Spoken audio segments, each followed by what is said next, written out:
ready. Okay. Ready. Who should I focus on? Just wherever you feel In the middle. comfortable. All right. Okay. All right. Okay. Everybody ready? Yeah. Okay.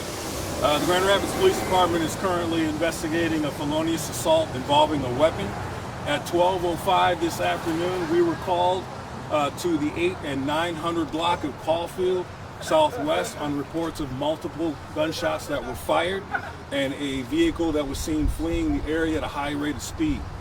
A couple of minutes later, we then received phone calls from subjects who were inside that vehicle who advised that they were traveling through the area when they began to take shots. They looked out the window of their vehicle and saw several subjects, one subject in particular who appeared to be firing a weapon in their direction. And then they fled at a high rate of speed. They also saw those subjects barricade or go inside of an area address. Our officers arrived on scene, surrounded the residence, where we then called for additional resources, which is why you see all the officers here. The officers then arrived,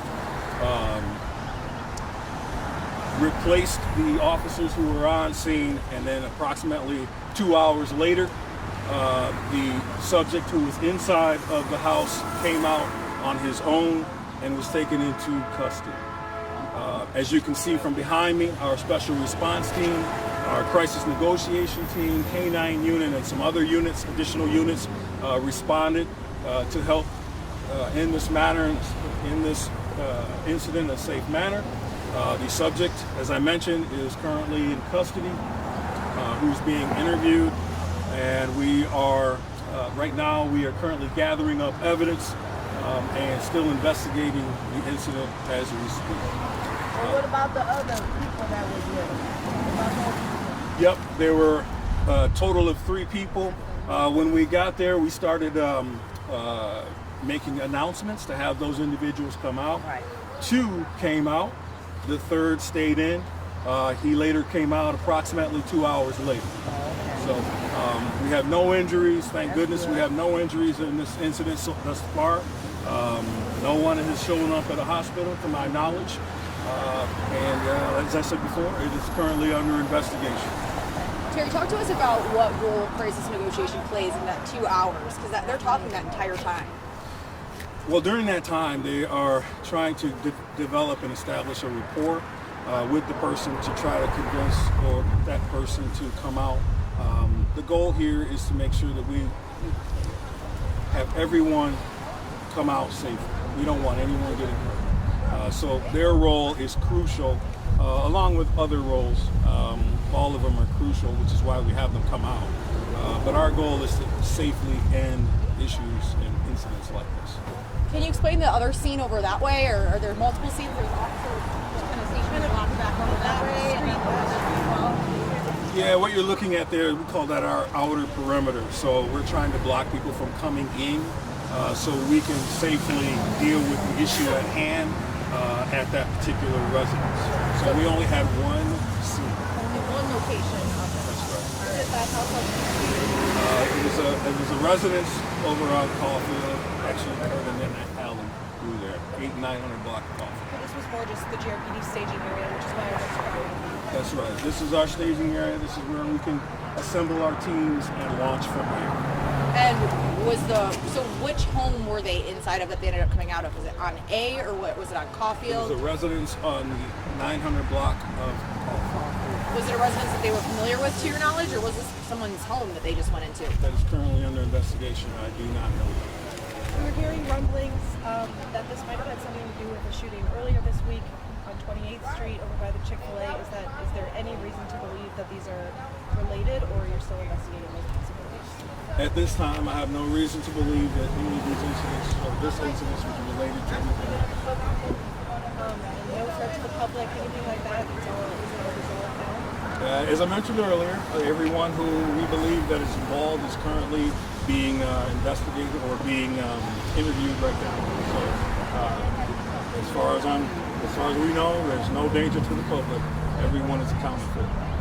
Talk to me about too, because it seems to be that there's one shooting incident, and they kind of all spiral, they snowball. Can you talk to me about that? Like, they just kind of seem to run in I don't want to say like group, but when one happens, more is to come. We've had a few shootings over the weekend. Now this scene. Yeah, it's unfortunate that we have multiple shootings that have taken place. Unfortunate that we've had 2 people lose their lives. We have families that are grieving right now in the city of Grand Rapids as a result of these incidents. It's tragic. But as far as how they're multiplying, I can't really speak to that, other than the fact that anyone who was shot, any homicide is sad, and it shouldn't be tolerated. Talk to me a little bit about, the situation has been largely resolved at this point. The public is not in danger.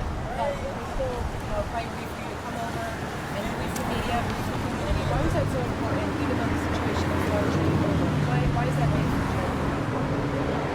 As our message and our top cop says and actually follows through, this is about transparency and letting the public know exactly what is taking place, which is why I'm speaking to you right now. Can you explain? There's a lot of unmarked vehicles, GRPD vehicles. Is there more unmarked vehicles than normal than you would say at this scene, or more unmarked vehicles on the streets? I just have noticed, that's just something I'm noticing now. There seems to be about 10 or 12 of them. Normally they say Grand Rapids Police on the side of them. We have multiple different types of units that are currently working. So the normal patrol vehicles are marked, designated, but we also, as I mentioned before, we have our special response team on scene. We have other units that provide support as well. So those additional resources that I mentioned before were called out whenever we have an incident like this, because we need to alleviate or relieve the patrol units so we can get back to patrolling and responding to calls for service. So it's just a different type of job, different type of car. It's a different type of car. The job is mostly the same. Do you guys have any other questions for her? Thank you for clarifying it, because I was hearing the wrong thing. You're a great speaker. And I'm looking for a job, too. You know what I'm saying? I'm looking for Not for the police, but right here. She's been on it though too. She's keeping all the silent informed too. All right. I'm trying to see what's going on in my neighborhood. I live on the Okay. Well, that's what's but I'm happening always tonight. in the house. So. All right. I did have one last question. Sure. I had a parent tell me that their kid's school was on lockdown. Can you confirm that? And do you know which school that would be? I cannot confirm the lockdown of the school. I did not call and make that. We had it contained. Okay. So I did not call and have it locked down. But that doesn't mean that they didn't initiate it on their own. They can do that. Okay. Okay. Yep.